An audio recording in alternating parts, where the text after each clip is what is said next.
impressions sont très bonnes. Je vais d'abord commencer par remercier l'équipe du Front routier tanzanien qui nous a bien accueillis hier. Aujourd'hui, la cérémonie proprement du KIV, ça s'est bien passé. Mais ce qui m'intéresse plus, ce sont les enjeux. Parce que nous avons vu le résultat produit par l'ancien comité. Il est énorme.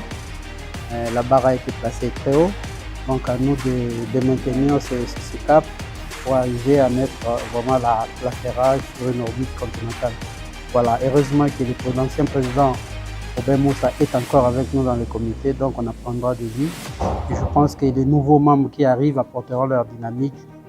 Je suis convaincu que la ferrage ira encore de mieux en mieux.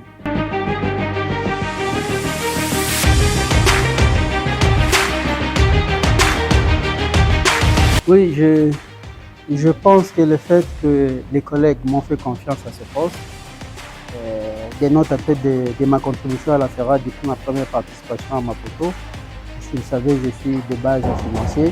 J'ai toujours été regardant sur les rapports financiers présentés par la FERA. Je pense qu'ils ont décidé de me confier cette responsabilité pour apporter un peu plus à ce poste. Il s'agira aujourd'hui de mettre en place de vrais mécanismes de gouvernance financière de la FERA dans la présentation des comptes de la FERA. Voilà. Il y a déjà une partie qui a été faite avec l'équipe du secrétaire exécutif, mais je pense qu'on peut faire encore mieux et ça sera ça ma contribution pour apporter toute mon expérience de gestionnaire financier à ce poste de trésorier de la FERA.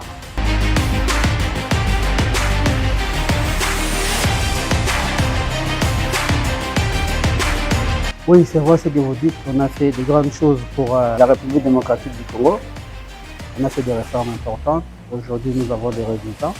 Quand vous passez d'un budget de 160 millions de dollars à 210 millions de dollars, cette année, nous visons autour de 300 millions de dollars. Ça veut dire que les efforts ont été faits pour rien.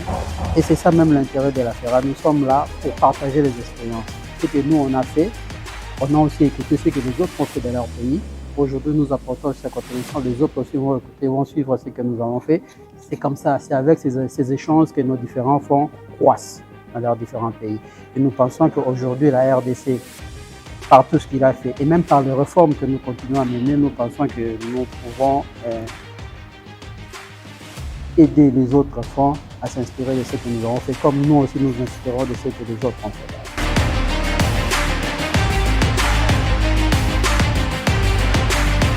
Oui, la FERA a un rôle important à jouer sur la maintenance de routes en Afrique, d'autant plus que les fonds qui sont généralement axés sur le financement de l'entretien routier.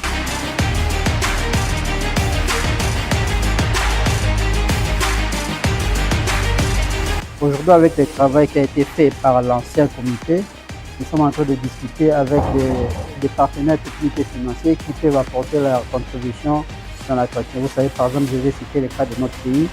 Jusque-là, les bailleurs de fonds, ce qu'on appelle les partenaires techniques et financiers, ont été plus concentrés sur la réhabilitation des routes, sur la construction des routes, estimant que la part de l'entretien devait revenir au gouvernement. Et nous sommes dans des pays où le gouvernement ne met toujours pas suffisamment de moyens dans la partie entretien.